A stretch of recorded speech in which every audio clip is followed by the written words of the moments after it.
I did not plan to touch the Queen's child.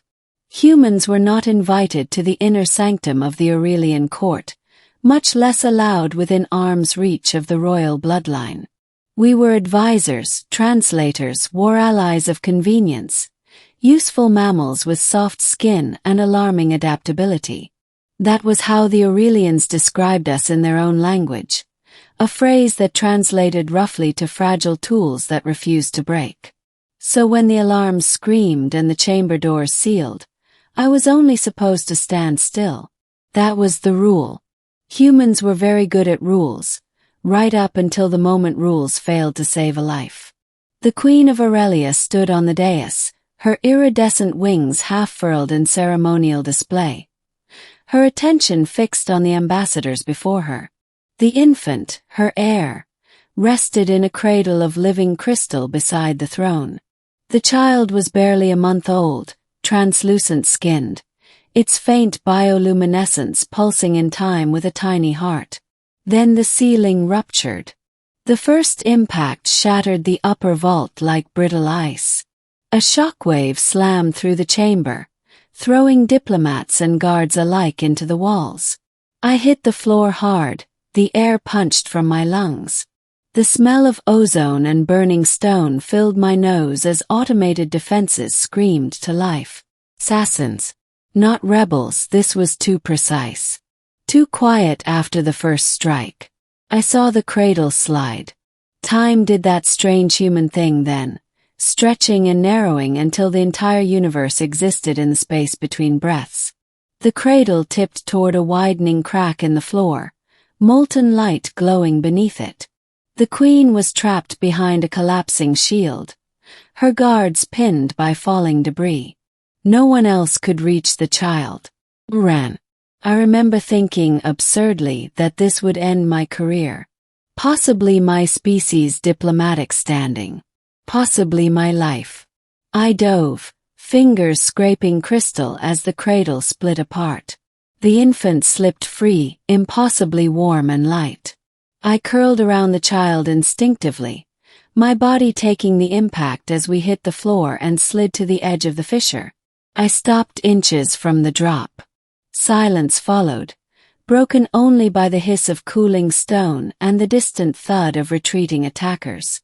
I lay there shaking, the Queen's child pressed to my chest, its glow flickering erratically.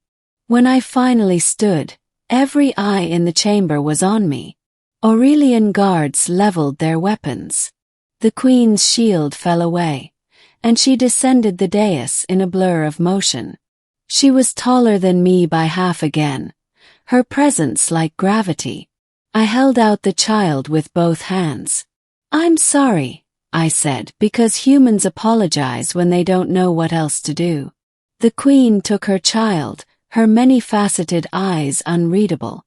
The infant's glow steadied as it returned to her arms. Then she looked at me. "You have chosen," she said. The chamber went very, very quiet.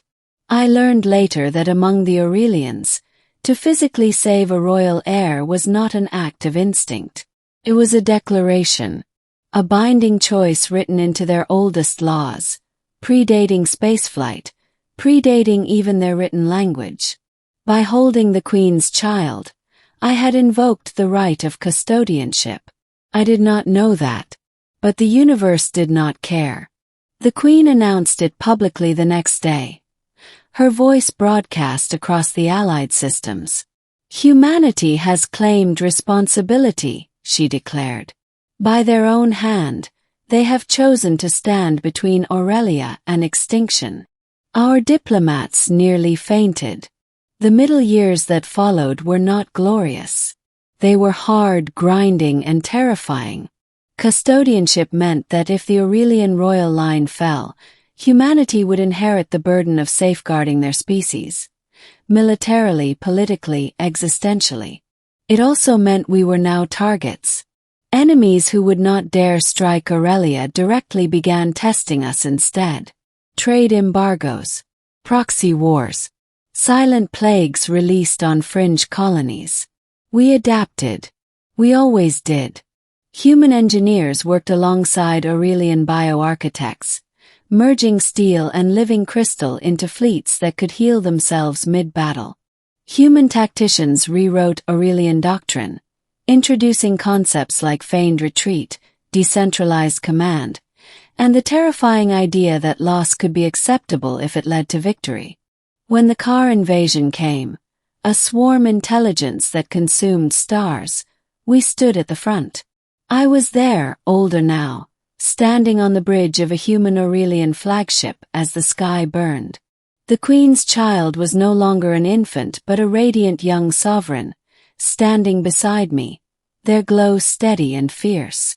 Our fleets were outnumbered 3-1. The simulations gave us a 12% chance of survival. Human, the young queen said softly, using the title their people reserved for me alone. You could still withdraw. The right does not demand your extinction. I thought of Earth, of cities built on floodplains and fault lines, of a species that had survived ice ages, plagues, and itself. We don't withdraw, I said. We endure. The plan was insane. We baited the car into overcommitting, sacrificing outer defenses to funnel them into a gravity well we had secretly modified. Human ships, reinforced beyond safe tolerances, held the line far longer than they should have. When the trap was sprung, the well collapsed inward, crushing the swarm's core intelligence into a singularity. The blast wiped out half our fleet. It also ended the war. In the aftermath, as wreckage drifted like stars reborn, the Queen turned to me. You chose well, she said.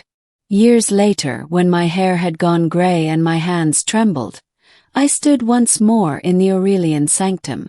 The Queen, no longer a child, ascended the throne fully that day. The alliance between our peoples was no longer a matter of law or ritual. It was tradition. You held me when the world broke, she said to the gathered court, gesturing to me. And humanity held us when the galaxy burned. She faced me then, eyes soft. The right is fulfilled. You are free of its burden. I smiled, tired but proud. We were never carrying it alone, I said. As I left the chamber for the last time, I understood something that had taken a lifetime to earn. I had not chosen Aurelia that day. I had chosen what humans always choose when faced with the impossible. To stand. To protect. To become more than we were because someone needed us to be. And the universe once again learned what happens when humanity chooses now. Years later, as the Queen took her throne and the galaxy stood at peace, she looked to me one final time. You chose us, she said. I shook my head. No, I chose to protect a child. She smiled, radiant and unafraid. Then humanity truly deserves its name. As I left the chamber, I knew the truth the stars had learned the hard way. When humans choose to hold the line, we do not let go.